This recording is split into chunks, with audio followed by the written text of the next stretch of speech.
Nepredstavte si jazvečíka, ako sa preháňa na kolobežke, celý šťastný. No, asi ste si ho predstavili však.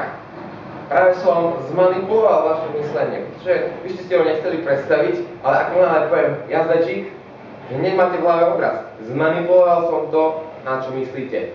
A teraz si predstavte pitbulla, malého, zlostného, a ide a toho jazvečíka z tej kolobežky dyk dole. Teraz som zmanipuloval zase vaše emócie, pretože vy ste priradili jazvečíkový význam, malý, šťastný, optimistický. To je dobrá emócia. A teraz, keď príde ten zlý pitbull, máte hneď negatívnu emóciu. Priateľa, keď chcete manipulovať ľudí, manipulujte presne týmto spôsobom. A vlastne vy sa tomu nedokážete ani vyhnúť. Kedykoľvek, keď poviete čokoľvek, alebo aj urobíte čokoľvek, vždycky si ľudia priradia k tomu ten obraz a priradia si k tomu obrazu význam, priradia si k tomu emóciu. Teda keď chcete efektívne niečo predať, prezentovať, odporúčam jednak na logickej úrovni povedať, prečo to je dobré, ale jednak na to, aby to tomu človeku sedelo na tej emocionálnej úrovni. Vy tým, čo poviete, alebo otázkami, ktoré dáte, viete v tom človeku vyvolať správne pocity, tie pocity, ktoré potrebujete, aby on sa mohol rozhodnúť k tomu, čo chcete. A teraz, tá manipulácia, kvôli ktorej ste zapli toto video, na to zabudnite.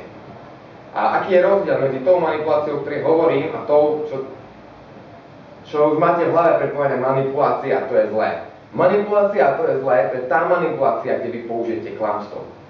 Kde vy ten obraz tomu človeku zveličíte, vy to príliš nafúbnete. Alebo keď zatajíte nejaký podstatný fakt, o ktorom vy viete, že keby ste mu to povedali, on by sa rozhodol inak. Toto je tá negatívna manipulácia, ktorá ľudí ničí vzťahy. Nájdete milión kníh na takúto manipuláciu, nahrávky, manažerské školenia, ako proste oblbnúť toho druhého. A chcem vám povedať, neoblbujte. Neoplatí sa to.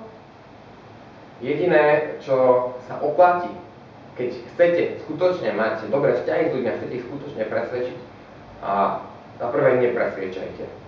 Dávajte im tie fakty, tie obrazy, otvárajte im oči.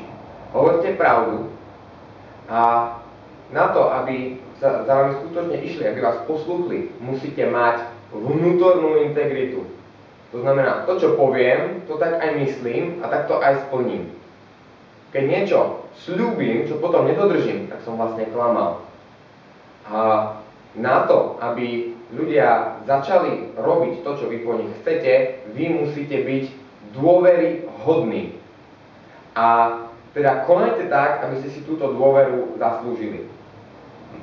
Vrátim sa teda k manipulácii. Manipulácia v zmysle tom, že vy niečo poviete a ten človek má okamžite nejaký obraz a nejakú emóciu k nemu, vy sa nevyhnete ani keď chcete. Tak ju používajte vo svoj prospech. A používajte manipuláciu tak, aby ste nikdy ani trošku neklamali. Založte svoj úspech, založte svoje presvedčenie, založte to, ako ďalší ľudia pôjdu za vami a ako vás budú poslúchať na pravde. A len v tom prípade to môže byť dlhodobé. Ahoj.